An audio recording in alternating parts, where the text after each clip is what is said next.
Hello, welcome to the launch of our Ignition Living Lab today. I'm very happy to receive our guests today.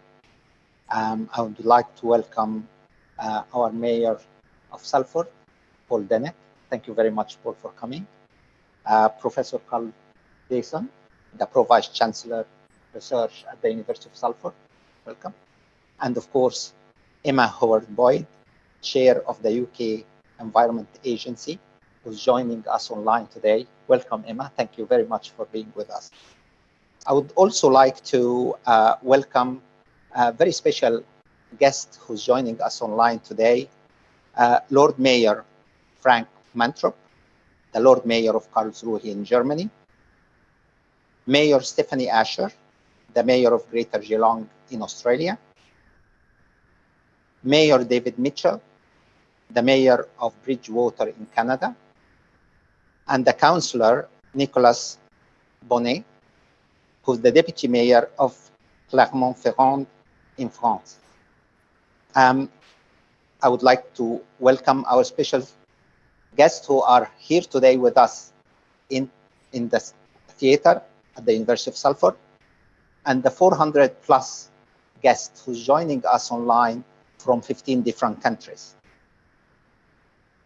I'm very delighted today to have the completion of our Ignition project.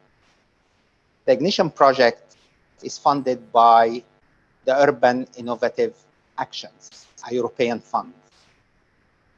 And we are very privileged to have that fund working with Greater Manchester Combined Authority.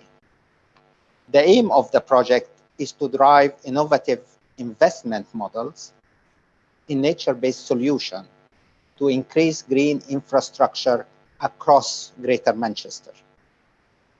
But we believe it's wider than that. The Living Lab within that project we are launching today is the test bed for all these integrated innovation, technology, and relevant models. We started just over 2 years ago.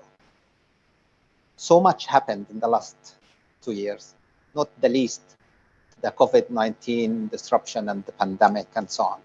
But we were able to pull the project out on time and on budget, because we have a wonderful team here supported by GMCA with wonderful work from our contractor here, SEL, our partners who are here today with us, with a range of partners from environmental agents first, and then we have RHS, Groundworks, University of Manchester, City of Trees, and UK Green Building Council, as well as other partners for the project, the Ignition project as a whole. The Ignition Living Lab is not just a demonstration project. It is a living project. We have been and still learning of how to procure, construct, acquiring data, and tuning the performance of all this range of integrated technology and green infrastructure, as well as being the first urban green infrastructure project that tests the links and integration between NBS technologies and the important thing is the economic feasibility of their implementation. But also the Living Lab has been and provided fantastic opportunities to test the transformation of gray infrastructure into green infrastructure in an existing urban fabric. Your virtual link and tours later on will show you some examples of these innovations. It will tell you a little bit about how we used our attenuation tanks, how we used a disused pipelines, how all interventions were prepared outside and off-site to the millimeter that we brought it in. So in order to test how much interruption we do to the urban fabrics and urban life, and how we built a lightweight green infrastructure to retrofit an existing building. And that's very important, is how to accelerate this process in cities. It is a living project that would continue to provide data all the way in the foreseeable future. I hope we can all learn and build on this. We have already expanded on this project by providing some sort of innovation and some testing and some experimentation on industrial structures that you can see in superstores like IKEA, Sainsbury, Tesco, and so on.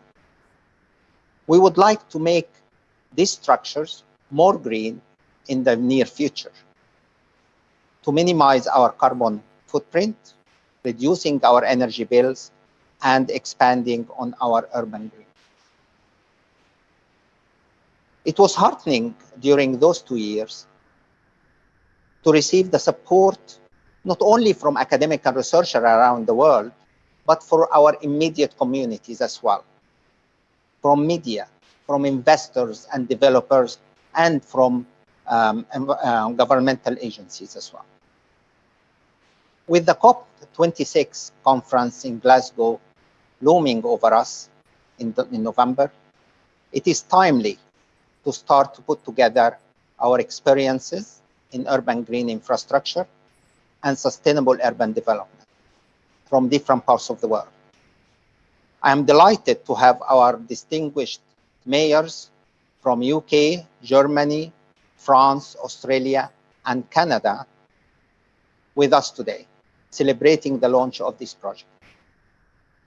A few months ago, I gave a keynote speech to a United Nations development program in Germany. I highlighted the importance of leadership, particularly political leadership, in advancing green urban policies. Greater Manchester, I'm happy to say, continues to lead in pushing the green agenda and commitment to zero carbon emission, well exceeding the UK national target. I'm looking forward to hear from our guest mayors from those carefully selected cities in different parts of the world who championed this agenda. We were due to be joined by Andy Burnham today, the mayor of Greater Manchester, who's particularly interested in the work here and how it can contribute to the sustainability of the whole of Greater Manchester. Unfortunately, Andy is ill, and we are hugely grateful to Paul Dennett, the mayor of Salford, for stepping into the place at such short notice. Paul has been a great support, a great friend to me and to the University of Salford. He has accelerated the greening of our city in Salford and put in place initiatives to reduce our carbon footprint. Please welcome Paul Dennett.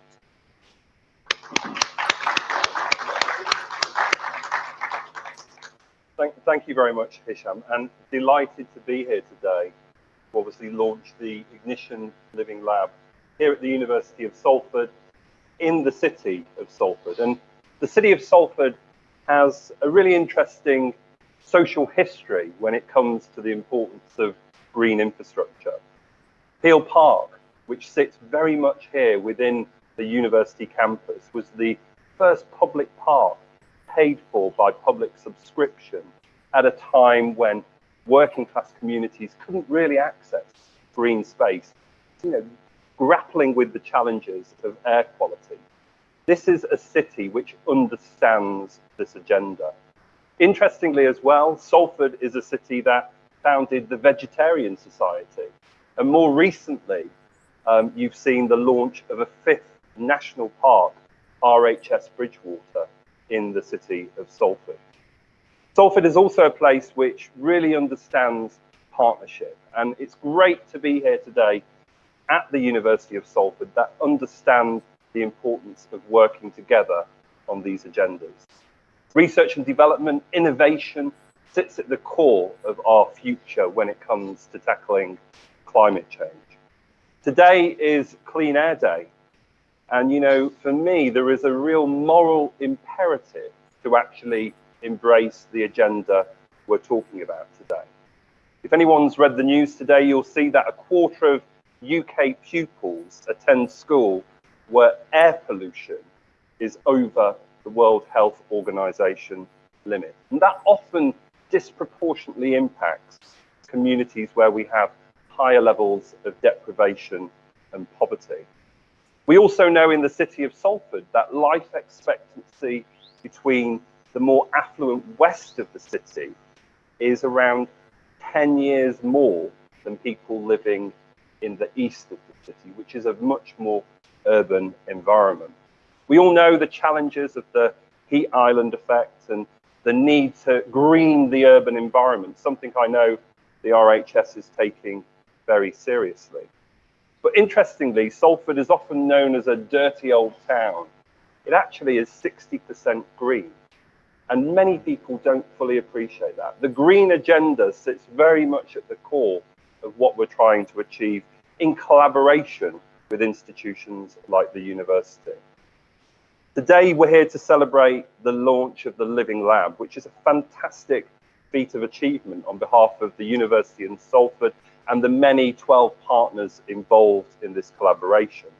And this builds on the Natural Capital Conference that has taken place earlier today, which has really focused on the local nature recovery strategy within Greater Manchester, one of 5 pilots in the country, which we'll be looking to launch next year. Greater Manchester embraces this agenda as much as the city of Salford. But building on that theme of the moral imperative here, you know, as someone who considers themselves more of a sociologist, the 2015 Boxing Day floods that impacted this city, decimating 2,250 homes and 500 businesses, creating £11.5 million worth of damage to infrastructure, reminds us all of the absolute importance of this agenda. In Greater Manchester, we have a 5-year environmental plan, and Mayor Burnham wants to really kickstart through that environmental plan a revolution to tackle climate change and environmental degradation. Climate change and environmental degradation threatens to undermine the public health gains of the last 50 years. It threatens to undermine our prosperity and growth we've seen over recent times, and also our efforts to reduce health inequalities across the city region. There's also a generational consequence to not acting now, and I think we all need to be cognizant of that. Now is the time to act, and we need to think about future generations. Greater Manchester is committed to becoming carbon neutral by 2038. We're also committed to building net zero carbon homes from 2028. And Mayor Burnham recently in his election manifesto committed to the 50,000 affordable homes we're committed to build over the period of the plan to be net zero carbon. Huge challenges, raising huge questions about how do we finance this? What does that mean for the National Affordable Homes Programme, grant rates that Homes England operate? But in Greater Manchester, this is something else people don't probably fully appreciate. We have a thriving low carbon goods and services sector. It currently employs around 45,000 people. This is back in 2019, this data, so it's probably even bigger now. Annual sales of 6.7 billion and a growth of 6.3%. There's an economic imperative to actually embracing this agenda, creating jobs, making sure we respond to the skills challenges of the future, and really delivering on the rhetoric that is often talked about when we talk about green industrial revolution. The Ignition project, as you know, is a £4 million EU-funded project. There's 12 partners involving the University of Salford, the University of Manchester, the Combined Authority in Greater Manchester, United Utilities, the Environment Agency, and many others. And at the heart of this is what the university has really championed over recent years in terms of industrial collaboration. Nature-based solutions, green infrastructure are what we talk about when we talk about Ignition and the Living Lab. Why is this important? It's important because we need to build resilience in terms of tackling climate change. For me, the Ignition Living Lab is a one-of-its-kind research installation, really delivering nature-based solutions, rain gardens, green roofs, green walls, sustainable drainage systems. Something I know that the City Council has also been championing in regeneration and also in retrofitting parts of our city. Mayors around the world are with us today, and I think it's fantastic that we're taking an international approach to this agenda, learning from colleagues in Germany, France, Australia, and also Canada.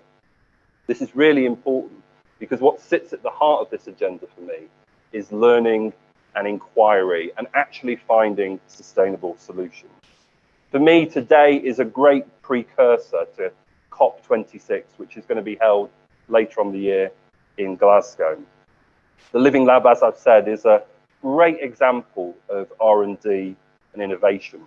I think the challenge moving forward for me is how do we take all this learning, how do we take all of this knowledge and apply it? How do we find those financing solutions to really scale up some of the amazing work that we'll all witness today? So it's a real honor for me to be here today on behalf of Mayor Burnham. I'm so sorry he can't be here. He does send his apologies. But I want to just say this agenda is really important for the future of Greater Manchester. We've got a vision to be the best green city region in the country, to really lead the way, working with universities, working with the private sector and businesses, and working with public institutions. I think we've got a great track record, a great story to tell, but there's no room for complacency on this agenda, and there's so much to do. So thanks for inviting me. Great to see you. Now, welcome to Carl Dayson, our Provost Chancellor of Research. And Carl has been doing a fantastic job for us at the university, but also particularly for the urban futures.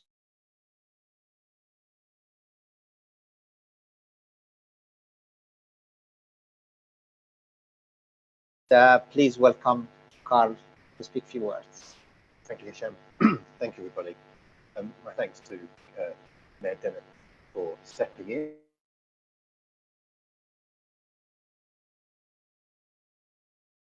At such short notice, and especially welcome to the mayors from around the world that are joining us. I'm delighted to be here and speak on behalf of the University of Salford. This is a fantastic project, which, as Mayor Dennett says, has enormous potential in terms of environmental future, but also social and economic future. Ignition project is a wide-scale project for increasing the green infrastructure across the whole of Greater Manchester. But I think that's just the beginning. It's a pilot for what can happen both within the UK and internationally. If you look, as we go around and look later on at the buildings, etc., that it's attached to, these are, conventional industrial buildings. There is nothing unique about the buildings which the Ignition project is attached to, and that's the important thing. These are not brand new buildings with new design and new materials. These are existing buildings that were with us for many years to come.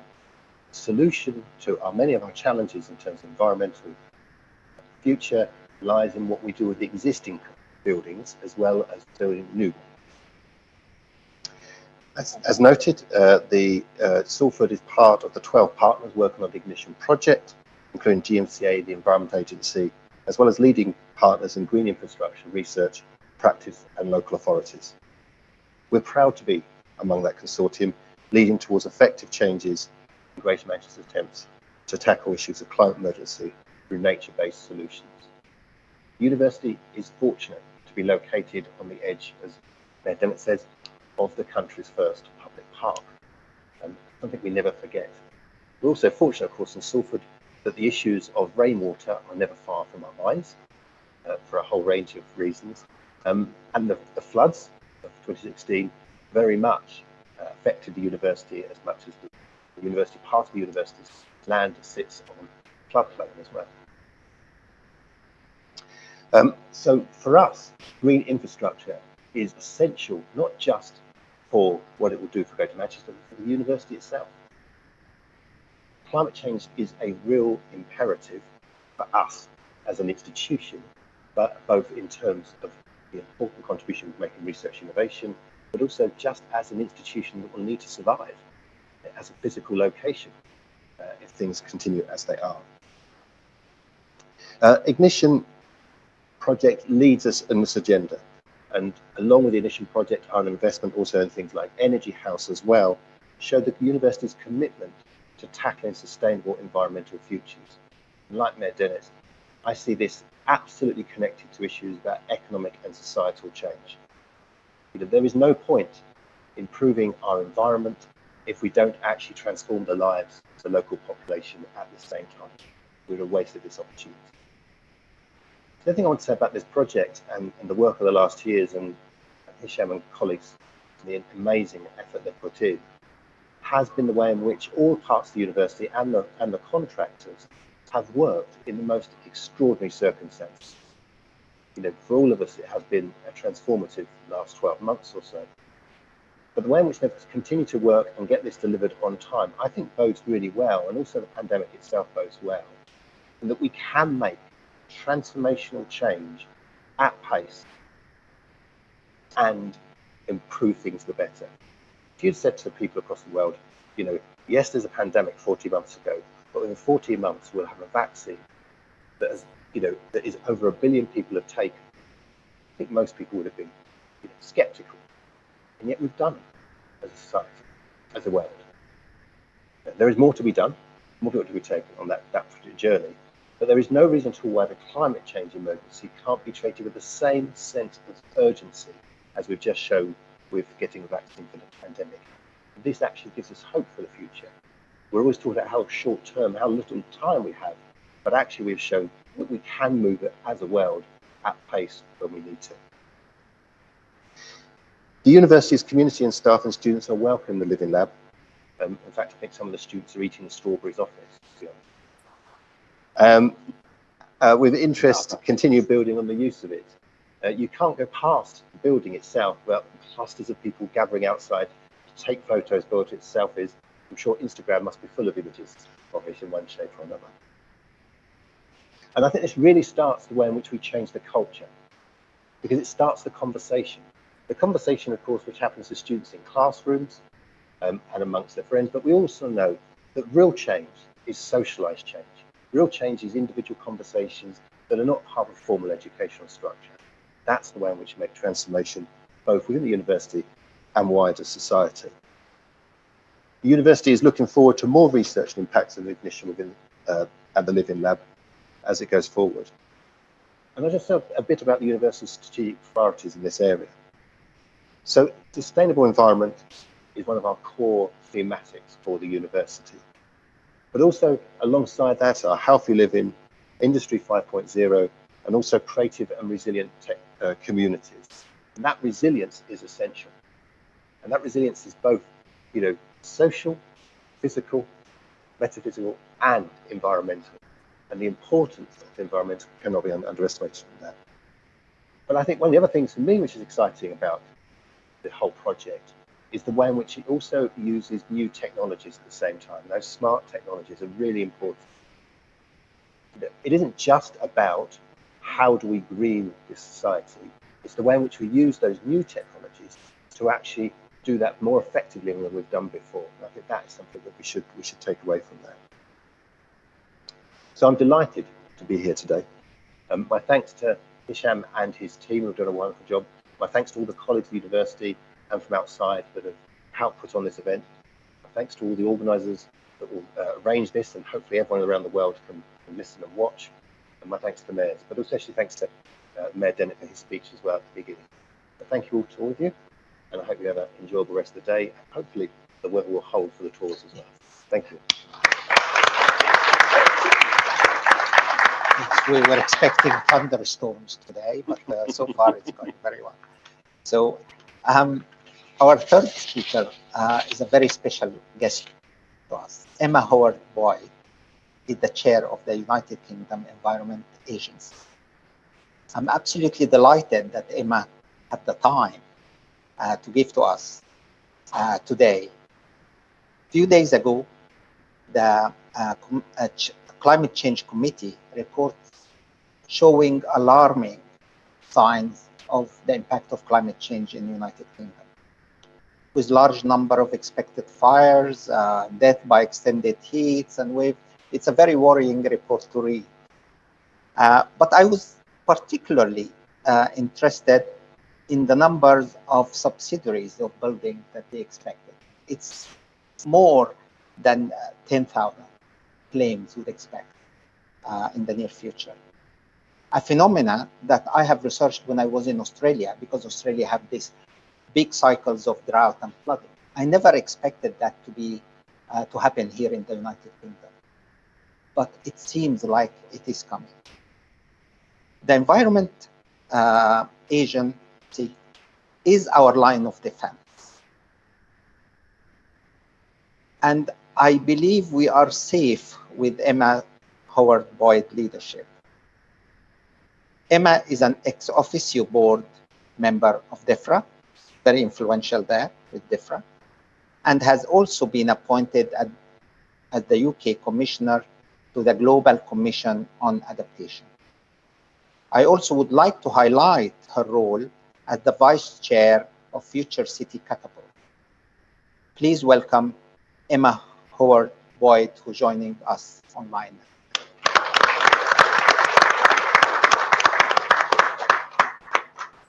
Thank you, Hisham, for that kind introduction, and hopefully you can hear me. It's great to be joining you today. I have been lucky to have been to the last 3 Greater Manchester Green Summits, and the Ignition project has been a theme throughout. But although Ignition is rooted in Greater Manchester, its impact will be felt around the world. Caroline Mason, who's Chief Executive of the Esme Fairbairn Foundation and a member of the Environment Agency's board, has said if we understand the models that can make money and can be funded through private capital, we can raise additional money for nature and make sure that public and philanthropic funding goes where it's most needed. So I'm excited the Environment Agency has been a partner in Ignition, because this is the cutting edge of climate finance right now. I hope the models the Living Lab creates can be scaled up around the world, because dealing with climate shocks and natural decline is going to cost trillions. But those trillions of dollars or pounds shouldn't be seen as a cost. They are an investment opportunity. Last week, the UK government brought in new measures that require businesses to commit to net zero by 2050 before they can bid for major government contracts. Then on Monday, the government responded to the Dasgupta review into the economics of biodiversity, saying that nationally significant infrastructure projects will need to ensure biodiversity net gain. The tools to do this are there, and the money is there to be invested. But we need help. We need to help the world of finance understand how to connect the dots and deliver resilient financial returns.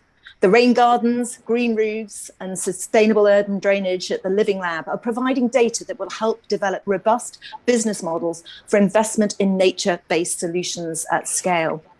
There is one lever in the essential effort to create a market shift towards investments that help us become nature positive and prepare for climate shocks. And here's another lever. Last year, the Environment Agency, along with the Esme Fairbairn Foundation, DEFRA and Triodos Bank UK, launched 4 projects that will help the private sector scale up activities that support the natural world. One project is to restore peatlands in the Pennines. Peatlands have a vital part to play in tackling climate change. They store carbon, and damage to them is a major source of emissions. The peatlands of the South and West Pennines are some of the most degraded in Europe, and as well as industrial historical industrial damage, they are facing future pressure from increasing hot summers and wet winters. The Moors for the Future Partnership is working to restore and conserve peatland in the area and to attract investment that delivers sustainable financial returns. Restoring peatland filters waters, meaning water companies use less chemical treatment while also slowing the flow, reducing downstream flood risk. In England, the Environment Agency, working with local authorities, businesses and community groups, created 531 hectares of blanket bog and restored a further 2,148 hectares in 2019-2020, which sounds like a lot, but we could do a lot more with greater investment. Yesterday, as Hisham has said, the Committee on Climate Change released its independent assessment of UK climate risk. It says that in the last 5 years, over 570,000 new homes have been built that are not resilient to future high temperatures. And since 2018, over 4,000 heat-related deaths have been recorded in England. So I'm delighted to hear that the Green Finance Institute is working with Mayor Burnham's retrofit task force to find solutions to this too. We need to make sure that Greater Manchester and all the cities we love are fit for future environmental risks, not those of the past. In England, for every person who suffers flooding, around 16 others are affected by a loss of services such as transport and power. But the pandemic has shown that climate risks don't only come in the form of disasters like floods. There are long-term health impacts associated with being cut off from green space. The proportion of England's urban areas made up of green space has declined from 63% in 2001 to 55% in 2018. 70% of adults living in urban areas do not live within easy walking distance of local green space. The Urban Pioneers show that in Greater Manchester, 1 million people receive mental health benefits from access to green space every year.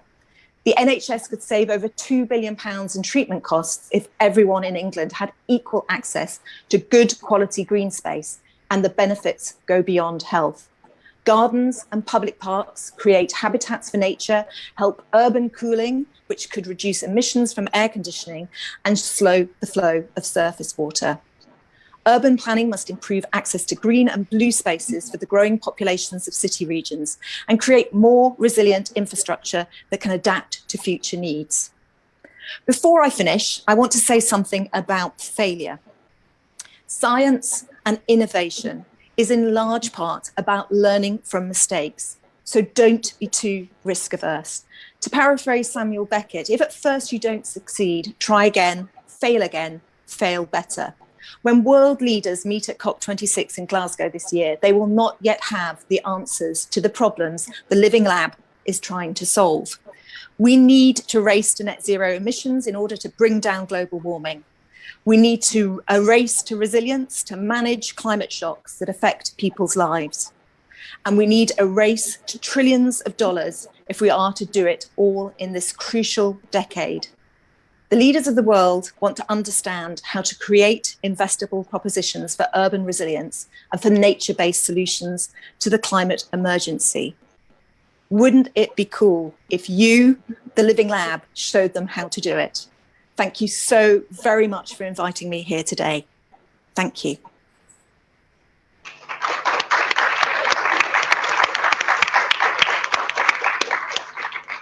Thank you ever so much, Emma, for this excellent speech. I mean, I can assure you that we are trying to experiment all the time.